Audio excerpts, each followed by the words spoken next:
Hi, my name's Daisy and today I'm going to be discussing fat versus skinny books. This was inspired by Okeki and I thought I'd weigh my thoughts in on the whole topic, so I'm going to link her video down in the down bar because after all, she is what started this video. For me, I'm a reader that likes a book to be between 300 and 400 pages, so an average sized book. I do feel intimidated by larger fat books just because of the time it's going to take to read them. I think if it's big enough to break my foot, I'm intimidated. It's not that I won't consider reading larger books because I'd quite happily read a 700-page book, but anything that's higher than that, I do really struggle with the concept of staying in that world and keeping up with the plot.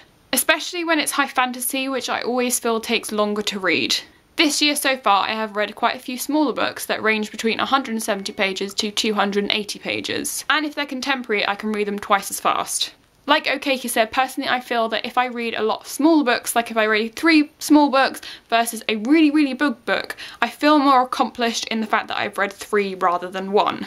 I think perhaps why we struggle as readers to have these big books is often because we set ourselves targets for the year. I think it puts pressure upon you as a reader if you have read something that's 700 pages long and you could have read 3 books, like I said, in that time space, and that just makes you feel then unaccomplished, maybe at the end of the year with the goal, because you feel that even though you read a really large book that should be considered as 3 books almost, it's not. So it doesn't add to the count hugely. I touched upon this just a moment ago, but I'm talking about genre now. I think the genre can go hand in hand with a skinny and a fat book because I love Harry Potter, don't get me wrong, but as a kid that was really daunting versus my Jacqueline Wilson books, which were contemporary, and they were just easier to read, I think, because you're not having to use so much mental brain power imagining this fantasy world. So to show you guys a comparison, I have 2 books that I have calculated the pages between and checked on Goodreads how long it took me to read them.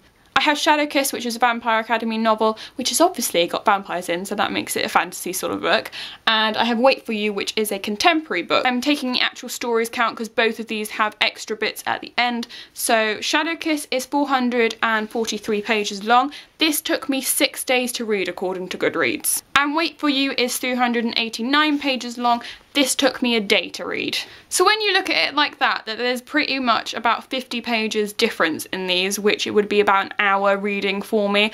That is insane, that one book that took me 6 days to read, whereas another one took me 1 day to read just because of the genre. That tells me as a reader it's not just the length of the book, but it's also the genre that takes time to read. I'm wondering if you guys feel the same about certain genres, that they take longer time to read, maybe perhaps classics, or perhaps it's like the high fantasy thing with me. Fantasy books I absolutely love, but for some reason take longer to read. I think the important thing we often miss is the fact that we are still reading, so that is brilliant. As long as you're reading something, that's still good. It's just not so good when you put the pressure upon yourself that you have to read so many books in a year. I think personally I would lower my reading count as well if I knew that I was going to be reading a lot of fat books within a year, because just to be fair to myself, I'm wondering, do you guys who do read Game of Thrones, for instance, which is really long, and yes I one day will tackle them, but at the moment they are just still on the break my foot daunting category, do you lower your book count? However, City of Heavenly Fire clocks in at 733 pages and I am going to read that no matter what.